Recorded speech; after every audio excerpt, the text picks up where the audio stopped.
Another assault on masculinity is the fact that porn is illegal in South Korea. While there are still ways to find porn in South Korea, a man can still be fined and possibly serve prison time for having it. This is a part of the prevalent internet censorship in South Korea, where the freedom to criticize government leaders, policies, and the military is limited to the extent that it endangers national security or is considered by censors to be cyber defamation.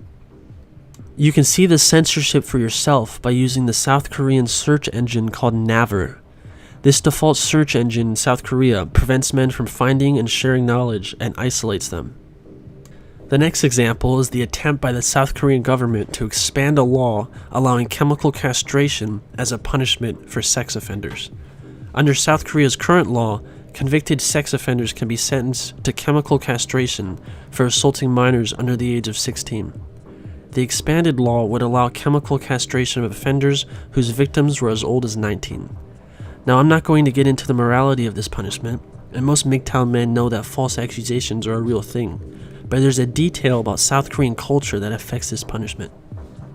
In South Korea, they calculate age differently from the rest of the world.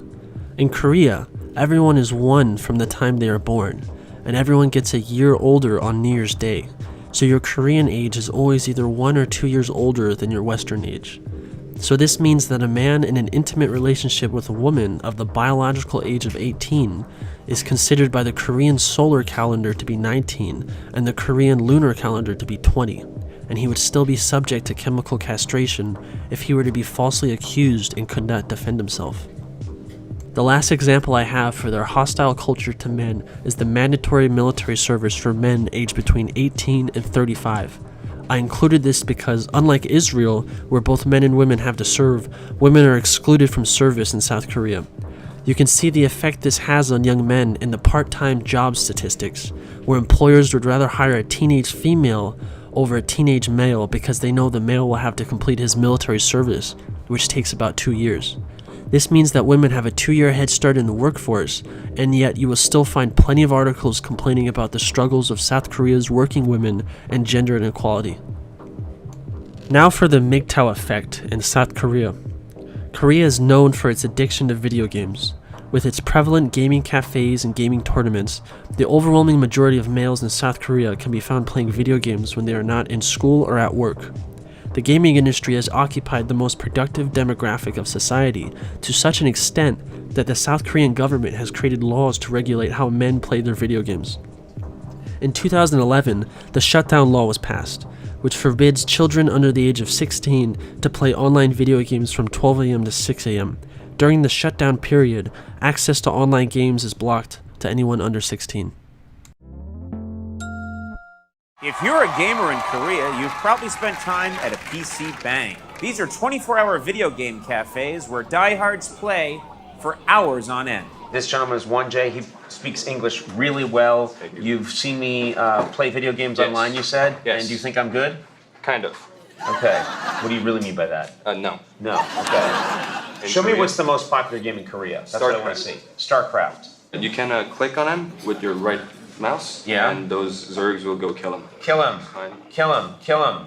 Kill him. Am I doing a good job? Yes. So now what do? I just wait? Yeah. You know what?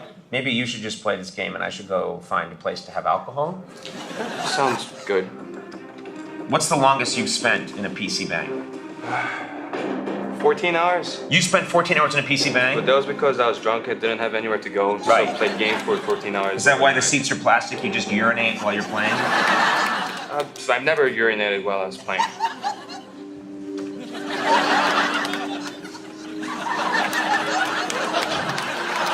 I'm told that Koreans spend so much time playing these games that you can order snacks. The end result of the MGTOW effect is men leaving society. The immediate effects of this can be seen in a country's fertility rate. In South Korea's case, the fertility rate is 1.24 births per woman as of 2015. When tracking fertility rates, the lowest low fertility is defined at or below 1.3. As a MGTOW man, you know that all women are like that, and the truth of human nature has been exposed to you. It doesn't matter what country you find yourself in, you now live for yourself and walk your own path. The mice may not have been able to leave their utopia, But when all of our civilized countries are experiencing different forms of behavioral sinks that lead to the same results, we really can't leave to find a new utopia either.